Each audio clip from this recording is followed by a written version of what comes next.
Man and Machine is brought to you by Shannons, insurance for motoring enthusiasts, and the following sponsors.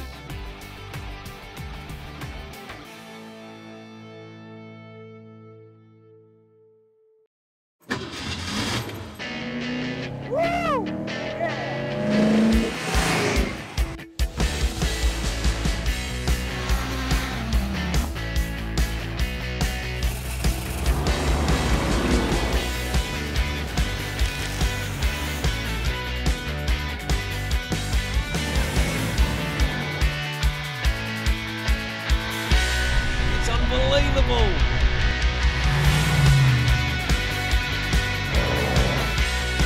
Now we're talking. Welcome back to Man and Machine. We're at the Aeroflow Outlaw Nitro Funny Cars headquarters. There's a lot of hustle and bustle going on here right now, so let's have a talk to well-known drag racer Graham Cowan about what's going on. So Graham, tell me about your passion for drag racing. Where did it all start for you? Oh, not sure. Probably started when I was a kid. I was interested in things with wheels on them and got interested in hot rods and bought the hot rod magazines when I was really young and just basically went from there. I'm a self-taught mechanic. Used to buy old cars and pull them apart and put them back together and see how they all worked and stuff like that. So that's when the passion started and it's still here right now. Now, obviously you're very well known for funny cars back in the day, but there was a lot of excitement also with Psycho 3, was that correct? Psycho 3 was a fuel altered. We had 1973, 74. It was actually the car that we sold to Start Rocket Industries, and because that's all we had at the time. But as you know, we've re-popped that car and brought it back because it is a pretty famous car and got a lot of history and heritage in our sport. This is a pretty awesome piece of machine actually. Now Graham, I hear you've got an event coming up in November, a very, very exciting event, a spectacle like no one's ever seen before in drag racing. Tell us a bit about that event.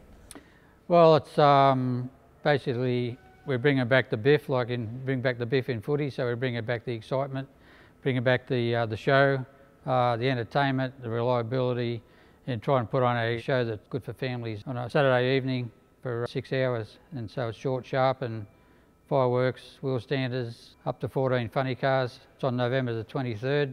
Ron Capps, NHRA funny car champion from USA, will be coming out to drive the LA Hooker, which you can see behind us there. Should be an awesome show for everybody. So I hope it works. If it does, we'll continue on there and we'll take the show around Australia.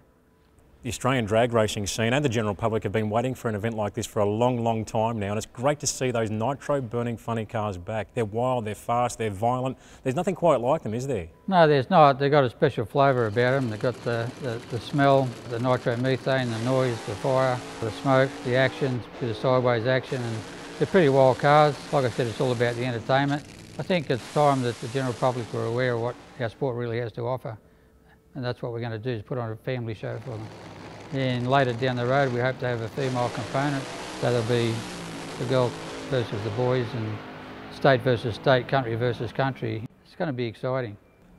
Well, I've got to be honest with you, Graham, I'm quite excited. There's a bit of exciting news coming up for me in a future episode, and maybe you can tell us about what's going to actually happen there. Well, Glenn, we're going to invite you to try and license in one of these cars so you can experience firsthand yourself what the feeling is, and the instant speed, the noise, the intimidating side of the car, and so you know for yourself that when you see these cars race, you know what the drivers are actually in for.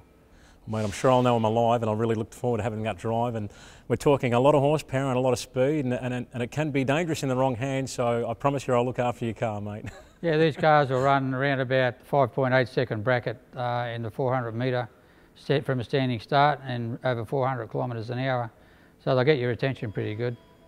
Well, Graham, how about we check out some of these cars and have a look at what's going on here for the preparation of this big event coming up in November? Yeah, right, Glenn. We're preparing 8 cars right now. As you can see, they're all in pieces because they do take a lot of maintenance, and we've got to make sure that they're perfect for the day.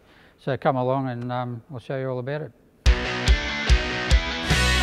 So, Graham, here's a car that I've heard a lot about, this famous Nitro Express 57 Chevy. Tell us all about it. Well, this really started this series here in Australia. This was the first car that we had. I bought it off a friend of mine. It's actually a copy of the Tom McEwen, the famous Tom McEwen 57 Chevy in America. and put this motor in it. We built a 413 cubic inch Hemi for it. The way these motors run, they run to a specific rule with a little supercharger, 671, a magneto with points in it, single magneto. They're pretty simple. 2-speed transmission, 411 gear in the back. It's got about 4,000 horsepower. This car's actually run 577 and it's run the fastest speed of 256 mile an hour, which equates to over 400 kilometres an hour, by the way. That's not hanging about, is it, mate? No. I believe that this class has been designed to keep these engines reliable with the smaller blow. I know some of the top fueler stuff you've had a bit to do with in the past can make up to 10,000 horsepower. These cars are made to last and made to keep on trucking down that circuit to keep the entertainment going all night long. Is that correct? As you know, we're going to have up to 14 of these cars at the big show in November with Ron Capps from the USA. And we need to make them reliable to be able to put on a show. So they are reliable. We don't have to pull them apart at all during the race. Set the tappers, put some fuel in it, basically pump the tyres up and send it again. Fantastic. 14 cars, what a spectacle that's going to be in one place at one time. A lot of nitro burning action, that's awesome. But like I said, this is where it started. As you can see now, we've got a shop full of cars. There's more cars coming into the country as we speak. So next year there'll be over 20, possibly 24, maybe even 30 cars. But we're going to build it and build it and build it. Shannons Club, a hub for motoring enthusiasts. So join, create your own garage, share pics, videos and stories of your current and past machines, connect with other enthusiasts. Be sure to watch Shannons Club TV with a host of dedicated motoring channels, including past episodes of Man and Machine. So jump on board with Shannons Club. I'll see you on there. G'day, my name's Rob Godfrey and I use and recommend Aeroflow fittings, whether it be for show or go.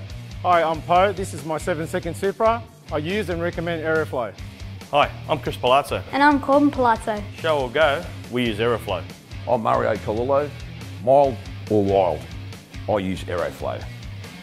Aeroflow, manufacturers of professional hose, fittings and a whole range of performance products to suit your vehicle. To download the latest Aeroflow catalogue, go to aeroflowperformance.com. Proud supporters of the Aeroflow Outlaw Nitro Funny Cars. So what do we have here, Graham? Fast company, Plymouth Arrow, in 1972 model. They were in Australia they were called Chrysler Scorpions back then. It's pretty sleek, as you can see. Basically, it's the same as the Nitro Express. The running gear, exactly the same motor, different body. Shane Ollie, my godson, drives this. It's run a 588. Sounds good. And what have we got over here? The Bandit. Smoky and the Bandit. Yep, it's the Bandit, same model Pontiac as Smoky and the Bandit. This is one of the cars that's got a slightly different engine combination, but it's got a slightly bigger engine.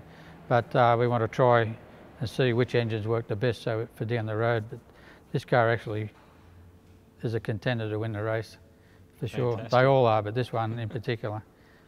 Here's a pretty slick looking machine. Graham, tell us about this one.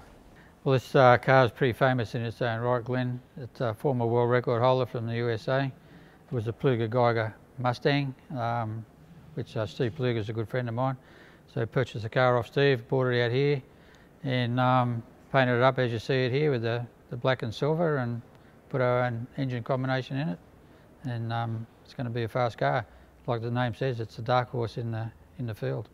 Mate, it looks fantastic. And I believe you raced a Mustang funny car back in the 70s of a similar body style, is that right? Yeah, it's basically the same sort of thing. It was our first funny car, and I think it was 1974, actually. Dating back to the late 60s, Graham and Wendy Cowan were a force to be reckoned with in Australian drag racing. Graham is often heard saying that he couldn't have done it without Wendy by his side. They had a string of successes in funny cars through the 70s, with the most notable being in their Camaro with a scorching 6.56 second run at 217.78 mile per hour.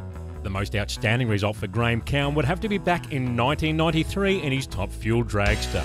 He became Australia's first to run a 4-second quarter-mile pass with a scintillating 4.895 at 473.84 kilometres per hour. That was insane speed for the day. So here's a pretty modern looking machine over here, Graham. Tell us about this car. Well, this is 2002 Camaro we bought in from the US, and it was a former top alcohol car, which we turned it into an Outlaw Nitro funny car now, with a nitro motor in it. And it's actually the first of the Outlaw cars. So the idea of the Outlaw is to put rather than just all the older bodies, we're bringing the new bodies in with the older and mix them up, so it makes it a true outlaw class. So old versus new. Old versus new, yeah. So we've Fantastic. got the young guys are like the younger ones and the old guys are like the older ones, yeah. With the more modern body style and the lesser frontal area, do you find the cars are a little bit quicker, top speed? Not at this point, but I think down the road you'll see this car running some tremendous speeds. What do we have over here, Graham? The famous LA Hooker. We do. We have it here in the shop. We actually raced it at Bakersfield last year and brought it out here, and Ron Capps drove it over there. Qualified number 2 out of 34 cars, and it's still the current world record holder for the category. Ron's looking forward to coming out driving it and beating up on the Aussies. We can't let that happen, can we? We can't let the Aussies get beat. Is that right? But we got him outnumbered, so we've got a good chance. But being a world record holder, he's obviously no fool. And what sort of times does he run in this car? This car's running the 560 zone, and it's current, like I said, currently holds a world record. He reckons he wants to reset it out here. Wow, so the Aussies have got a fair bit of competition. Come on, Aussies, get up, give Ron heaps. Come on, Aussie, come on. And tell us about the name LA Hooker. How did that come about? It's just a famous name from actually from a friend of mine, Gene Beaver, who was actually John Force's uncle. So we're very close to the Beaver family. The LA Hooker is obviously comes from LA, and it's a hooker because it actually hooks up on the track, and it hooks up really good. Fantastic. Yeah. So what have we got up here, Graham? Let's Boogie. That sounds like an interesting name. It is. Let's Boogie is means a lot of things. Let's get it on. Let's dance. Let's make it happen. Let's fight. Let's drag race. That's what it's all about. This car here is another car we bought in from the Steve Pluger group in the US, and it's already ran in the 580s in this country. And it's a Mustang as well? It's a 73 Mustang as well. Same sort of engine combination, 413 cubes, and 4,000 horsepower. And it's got as good a chance of winning as any. It's actually a really good car, this. How do you like the character on the side? It looks great, and I see he's holding a bit of a bottle of nitro there, He mate. is, yeah. I just love the ring of that sound, 4,000 horsepower. Doesn't it sound great? It does. 4,000 horsepower, 400 kilometres an hour. It sounds better. Unbelievable. Yeah. Now, I believe you're going to start one of these engines up here shortly. Is there any chance we can have a look at that happen? Absolutely, Glenn. I'd like you to actually sit in the car and so you can feel the rumble and get the noise happening and the smell. Wow, let's do it. Okay. Sounds good to me, mate. Alrighty. Can't wait. Let's go. So here she is, Graham, the car that's about to be fired up. Tell us about this machine and what the guys are actually doing here. Well, we just put a new chassis under this body. Unfortunately, the body's not here at the moment. It's away being painted. This is the Back to the Future car. It's a 1974 Plymouth Satellite, which hopefully will take you to the moon one day. Really? Yeah. But what they're doing is just getting it ready to start up. Just putting the final touches to things. You can see Ziggy just put the last wire on the switch there. That's the ignition switch, by the way. You're going to be sitting in here. We'll start it up. You keep your foot on the clutch, and we'll get some more pressure and kick her in the guts and see what you think. Mate, I can't wait. Yeah. Now these engines, 4,000 horsepower, it's absolutely amazing, 400 kilometres per hour. What sort of RPM do you turn these big engines to? Well, they go up to 10,000 RPM, but we like to run them around about the 9,000 if we can, but depends on the track on the day. If you're spinning the tyres down the other end, it'll obviously rev higher, and these little motors rev pretty good. It's amazing for an engine of that capacity. And tell me about the nitro fuel. I've heard it's very, very volatile, and that's why it makes so much power. Well, it is, but you know, it's nothing to be scared of. It's only another fuel. Why it makes so much power, it produces oxygen while it burns, so, and you've got to put copious amounts of fuel into it because it's got so much oxygen content. So Graham, if you're after fuel economy, this is not the machine. It'll use 20 litres in 400 metres.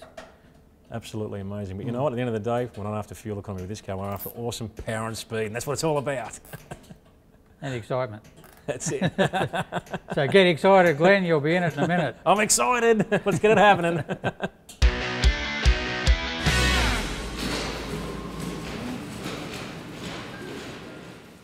Well, it's time. The boys have just got all pressure up. It's time for me to get in this thing and see it fire up. Can't wait. Stand up on that. Yep. See the thing there? Yep. Just keep my other foot here. Keep it away from that. Yep, just about there. That's it. Yep, fire.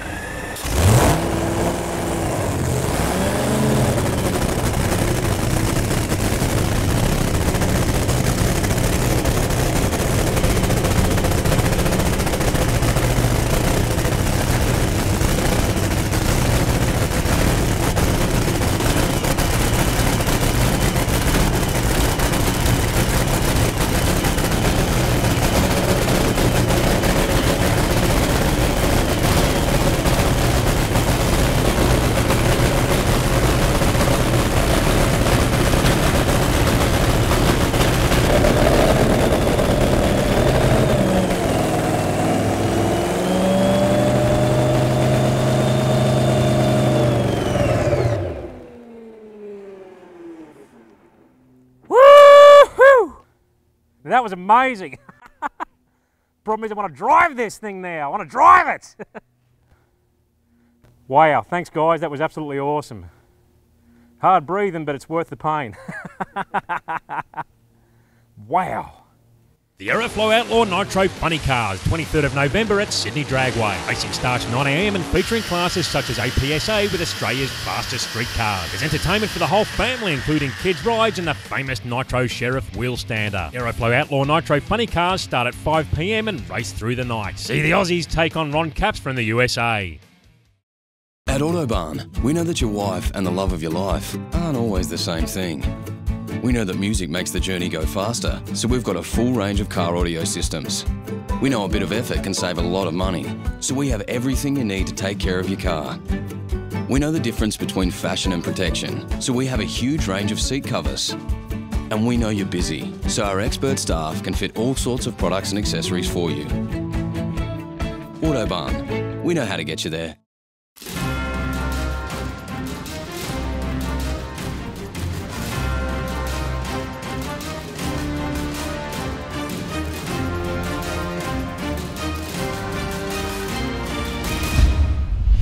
We're at Vintage Racing Services in Wagga Wagga, New South Wales. Now the team here at VRS are very well known for building some iconic and very competitive historic race cars that run on tracks around Australia. And they're right into muscle cars too. And I'm very excited. You know why?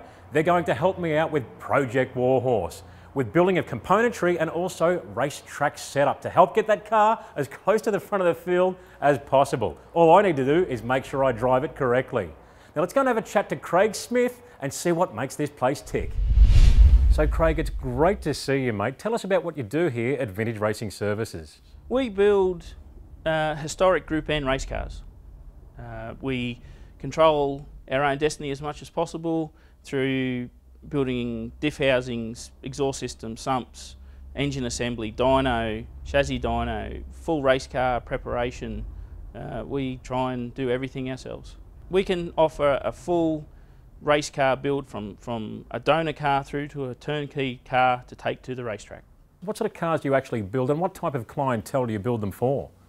Most of the cars we look after are 60 through 70 Mustangs and just your muscle cars. All the clients we have are all very professional. They all have their own professional world and they don't have time to build a race car. So Craig, tell us about your history and involvement in motorsport.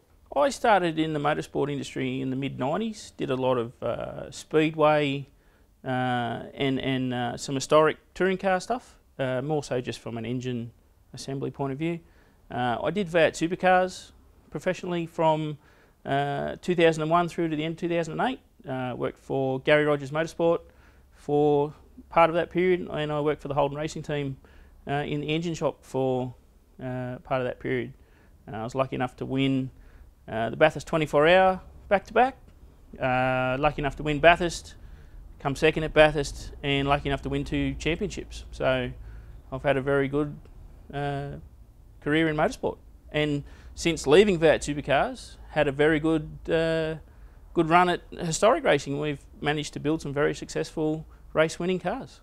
I'm very excited that Vintage Racing Services are helping me out with my car, Project Warhorse. Tell us about your plans for that car. Yeah, we're very excited to be involved in Project Warhorse. I think anytime you can get someone into grassroots racing who genuinely you know, loves it, it's great to be on board. And, you know, it's all about having fun at this level. So we're going to build a complete float and rear end for the car, and then we're going to build front brake system using ultra performance components. So it'll be brake cooling, rotor hats, the rotors, the caliper mounts, everything to make sure that Project Warhorse stops and turns and does everything it's supposed to do. Well, mate, that sounds fantastic. I'm so excited, and I look forward to showing the viewers some of those segments on upcoming episodes. In the meantime, how about we have a bit of a look around at VRS? So, Craig, it looks like you've got a fair bit going on here, mate. Tell us about this car here to start with. This is a 69 Fastback Mustang. We're just in the process of building for Group N historic racing. As you can see, it's been acid dipped. So now we're in the process of doing the roll cage, seat mounts, pedal box, all the you know, fit out bits and pieces, and then once that's all complete, we'll send it off and get it painted. And tell us about this machine over here, mate. She looks quite shiny. Yeah, this other little Mustang, this is a 68 Mustang, like a Trans Am style 68 coupe. So this will be a Group N race car as well. So as you can see, this one's a fair bit further along the build process. It's already painted, the body is done and primed.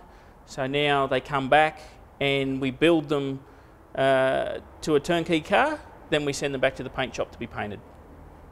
Mate, that looks spectacular. Tell us about this one here.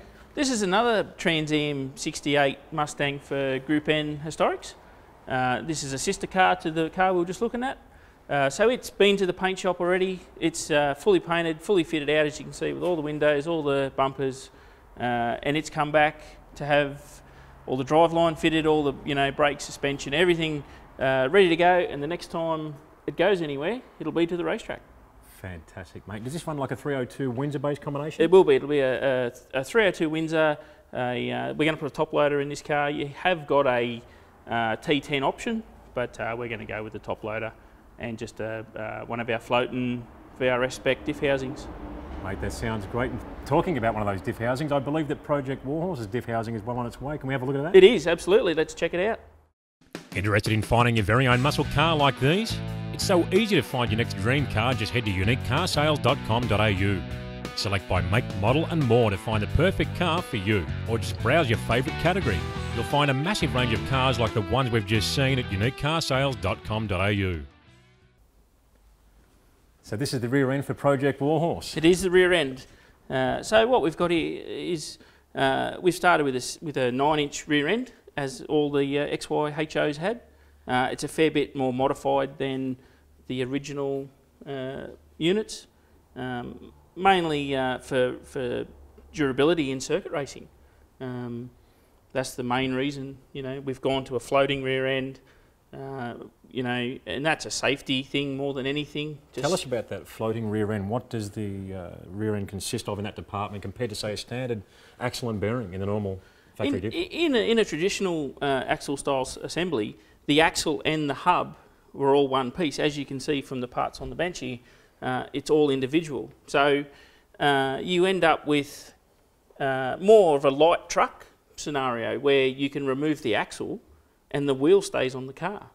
Because I've heard of stories in the old days where, in the old GDHO racing days, where an axle would break off at the flange and the bearing, the hub and the wheel would be travelling somewhere down the road and the axle would stay in the diff and it would be mayhem. Yeah, that's right. And that's where it comes back to a safety issue.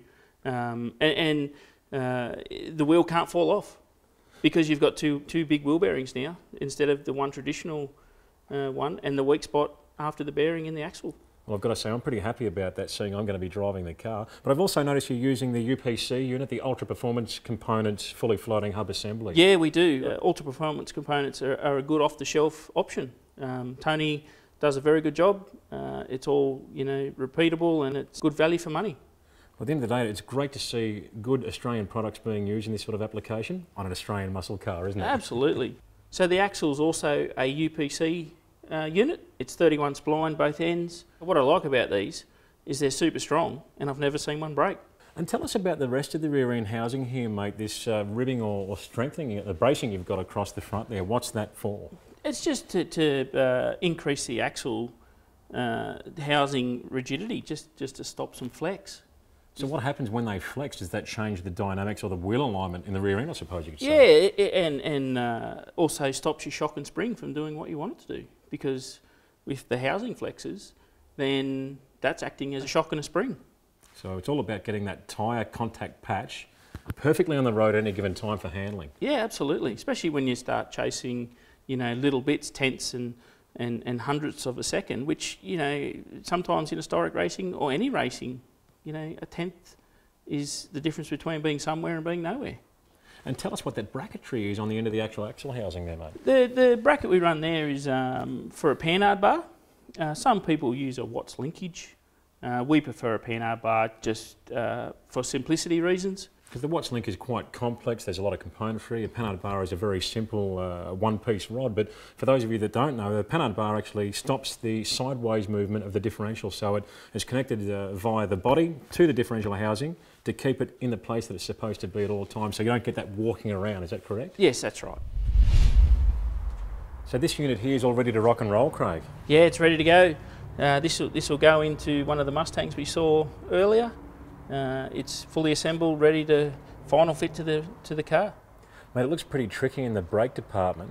Tell us a little bit about the brakes on this assembly here. Yeah, it's a 10 by 2.5 inch brake system as they ran, which the rules make you run.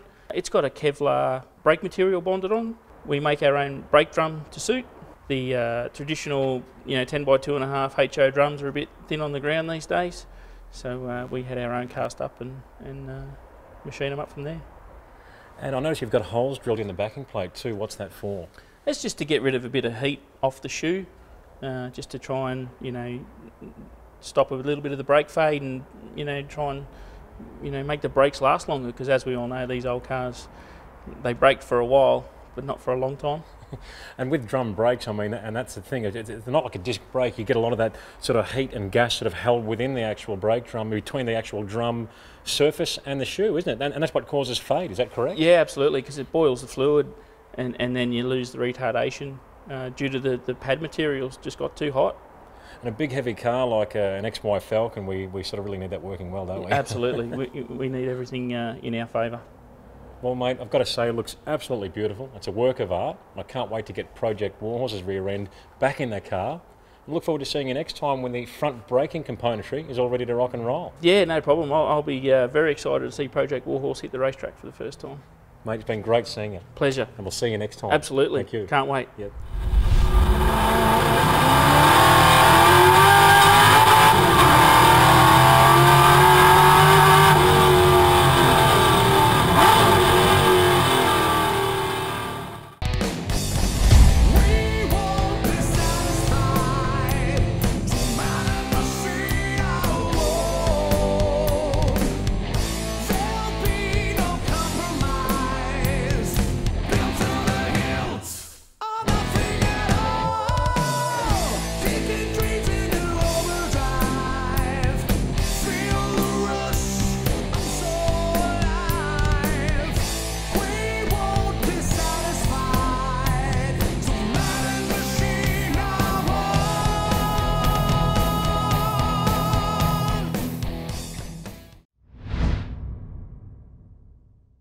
Man and Machine is brought to you by Shannons, insurance for motoring enthusiasts, and the following sponsors: